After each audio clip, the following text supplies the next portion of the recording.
Et oui, Marie, vous le disiez, ça fait quelques minutes ici à Montroc que la cérémonie d'hommage vient de prendre fin devant ce monument que vous apercevez derrière nous, monument érigé en mémoire des 12 victimes, juste au pied de ce couloir avalancheux que l'on devine derrière nous. C'est de là qu'est partie l'avalanche meurtrière du 9 février 99. Pour en parler, j'ai à mes côtés Jean-Claude Bourdet. Bonjour.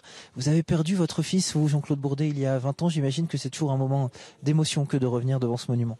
Bien sûr, bien sûr. On ne se guérit pas et on n'oublie pas une telle disparition. Même si on a plusieurs enfants, c'est un moment de tristesse et de réveil aussi, de tristesse, une commémoration. Mais voilà, la vie avance aussi, mais la vie avance sans que le souvenir disparaisse.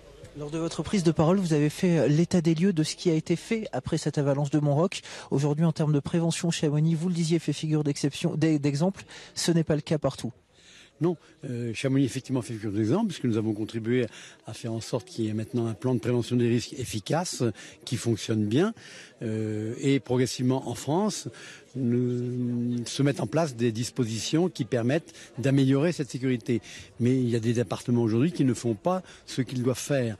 Je pense essentiellement à la Savoie, dont le responsable des risques est aujourd'hui toujours farouchement opposé à l'instruction gouvernementale de septembre 2015 et s'est refusé pendant 2 ans, depuis cette date, à mettre en place ce qui était demandé.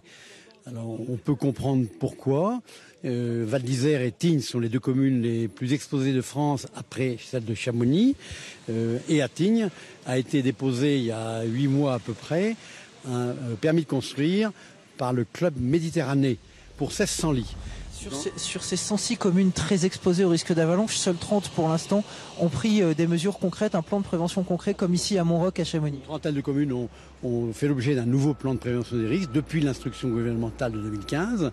Mais en Savoie, il devrait y en avoir déjà une dizaine de faits et le travail commence simplement à être fait du fait des résistances de la personne que j'évoquais tout à l'heure d'une manière totalement inconsidérée et choquante.